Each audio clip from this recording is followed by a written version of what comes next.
नमस्कार। निवडणूक लोकसभेची असो की विधानसभेची, मराठवाड्यातला बीड जिल्हा आणि तिथले राज्यकर्ते कायम चर्चेत असतात।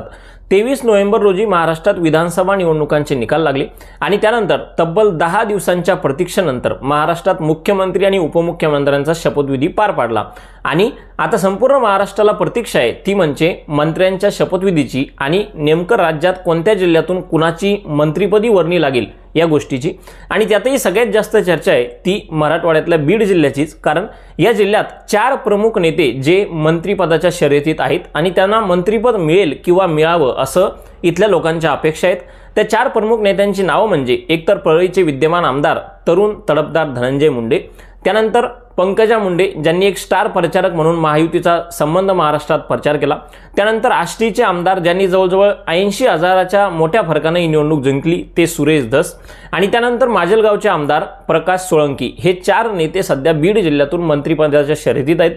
पण या 4ही नेत्यांना मंत्रिपद मिळणं वास्तविकतेचा जर आपण विचार केला तर शक्यच नाही, कारण एका जिल्ह्यातून 4 मंत्रिपद। त्यामुळे नेमकं आता या 4 पैकी कुणाला मंत्रिपद मिळेल, बीड जिल्ह्याचा पालकमंत्री कोण होईल, कोणते मुद्दे आहेत ज्यानुसार ठरेल की यापैकी कुणाला मंत्रिपद मिळेल कुणाला मिळणार नाही।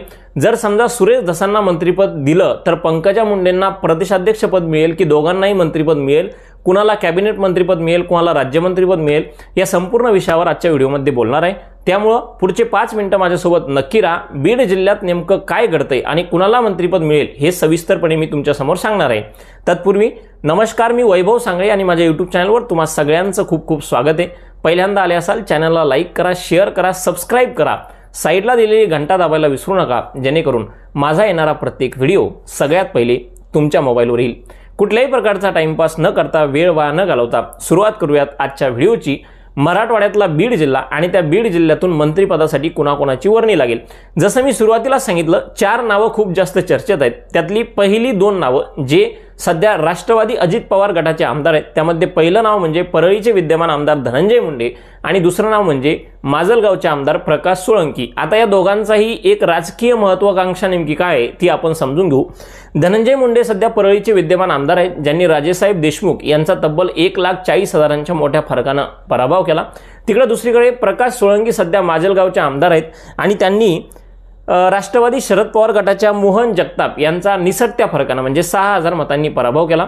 प्रकाश सोळंकी यावेळेस तिसऱ्यांदा आमदार झाले, धनंजय मुंडे यावेळेस दुसऱ्यांदा आमदार झाले। पण धनंजय मुंडेंच्या राजकीय महत्त्वाकांक्षेचा विचार केला तर धनंजय मुंडे अगोदर विधान परिषदेत विरोधी पक्ष नेते होते, सामाजिक न्याय मंत्री राहिले आहेत, कृषी मंत्री राहिले आहेत, आणि सगळ्यात महत्त्वाची गोष्ट जी धनंजय मुंडेंसाठी जमेची बाजू आहे ती म्हणजे सध्या महाराष्ट्राचे जे मुख्यमंत्री आहेत देवेंद्र फडणवीस आणि राष्ट्रवादी अजित पवार गटाचे सर्वेसर्वा जे अजित पवार आहेत, या दोघांच्याही सगळ्यात जास्त निकटवर्ती असलेले नेते म्हणजे धनंजय मुंडे आहेत। आणि त्यामुळे या सगळ्या गोष्टींचा विचार केला तर बीड जिल्ह्यात धनंजय मुंडेंना एक चांगलं मंत्रिपद मिळण्याची खूप मोठी शक्यता आहे आणि बीड जिल्ह्याचे पालकमंत्री सुद्धा धनंजय मुंडेच राहतील अशी सध्याची तरी परिस्थिती आहे आणि त्यावरच शिक्कामोर्तब होईल यात तीळमात्र शंका नाही। त्यामुळे प्रकाश सोळंकी यांना मंत्रिपद मिळेल का नाही हा खूप मोठा प्रश्नार्थक चिन्ह आहे। प्रकाश सोळंकी यांना जर मंत्रिपद मिळालं तर त्यांना राज्यमंत्री मिळू शकतं, पण त्याची शक्यता ही अत्यंत कमी आहे। त्यामुळे सगळ्यात पहिली गोष्ट धनंजय मुंडे 100% मंत्री बनतील आणि त्यातल्या त्यात बीड जिल्ह्याचे पालकमंत्री धनंजय मुंडेच बनतील यात तीळमात्रही शंका नाही। आणि हा होता आढावा एक राष्ट्रवादी अजित पवार गटाचा, ज्यामध्ये हे 2 नावं चर्चेत आहेत। तिथं धनंजय मुंडे खूप आघाडीवर आहेत आणि धनंजय मुंडेच या जिल्ह्याचे पालकमंत्री होतील यात काही शंका नाही। आता जर आपण दुसऱ्या गोष्टीचा विचार केला तर भारतीय जनता पार्टीचे इथं 2 प्रमुख नेते आहेत, एक म्हणजे पंकजा मुंडे आणि दुसरे म्हणजे सुरेश धस। खरं तर यांच्या राजकीय महत्त्वाकांक्षेचा विचार केला तर पंकजा मुंडेंचा लोकसभेच्या निवडणुकीत पराभव झाला, त्यानंतर या विधानसभेच्या निवडणुकीत पंकजा मुंडे यांनी एक स्टार प्रचारक म्हणून काम केलं।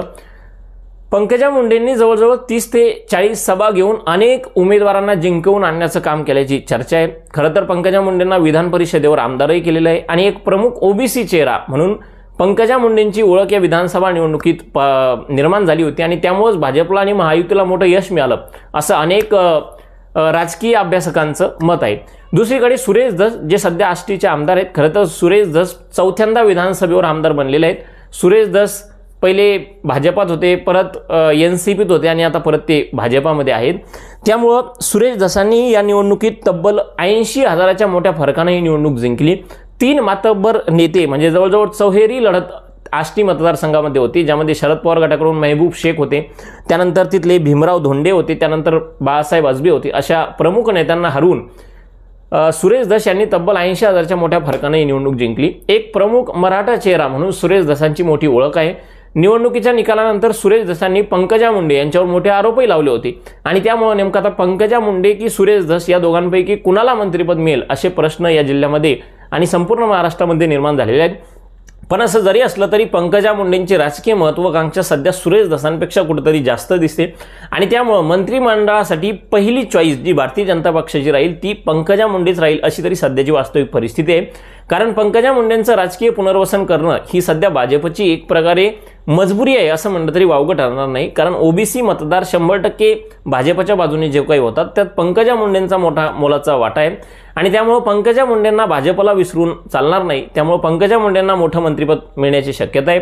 जर कधी असं घडलं की पंकजा मुंडेंना मंत्रिपदाऐवजी सुरेश धस यांना मंत्रिपद दिलं गेलं तर पंकजा मुंडेंना कमीत कमी मोठी काहीतरी जबाबदारी जसं की प्रदेशाध्यक्ष सारखं मोठं पद भाजपला देवा लागू शकतं. जर ते पद दुसऱ्या कोणाकडे गेलं तर पंकजा मुंडे इथून कॅबिनेट मंत्री बनतील यात काही शक्यता नाही. आणि ग्रामीण विकास महिला बालकल्याण असं एक चांगलं खातं पंकजा मुंडेंच्या पदरात पडेल अशीच एक सध्याची तरी वास्तविक परिस्थिती आहे. दुसरीकडे सुरेश धसांचा विचार करा तर सुरेश धसांनाही राज्यमंत्रीपद त्या ठिकाणी मिळण्याची शक्यता आहे. पंकजा मुंडे जर तिकडे प्रदेशाध्यक्ष पदावर गेल्या तर सुरेश धसांना कॅबिनेट मंत्रीपदही या मतदारसंघात मिळू शकतं. तर हा होता एक संपूर्ण आढावा. 4 प्रमुख नेते प्रकाश सोळंकी, धनंजय मुंडे, पंकजा मुंडे आणि सुरेश धस जे बीड जिल्ह्यातून सध्या मंत्रिपदाच्या मोठ्या शर्यतीत आहेत. या संपूर्ण विषयावर तुम्हाला काय वाटतं? या 4 पैकी कोणकोणत्या नेत्याला मंत्रिपद मिळेल? कोण या जिल्ह्याचा पालकमंत्री जाहीर होईल? खरं तर धनंजय मुंडे सगळ्यात आघाडीवर आहेत आणि तेच होतील अशी शक्यता आहे. पण या विषयात काही वेगळं घडू शकतं का? या संपूर्ण विषयावर तुम्हाला जे काही वाटतं ते मला कमेंट बॉक्समध्ये मनमोकळेपणानं नक्की सांगा. आजच्यासाठी फक्त एवढंच. परत भेटूयात एका अशाच माहितीपूर्ण आणि महत्त्वाच्या व्हिडिओसोबत. त्यामुळे चॅनलला लाईक, शेअर, सबस्क्राईब नक्की करा.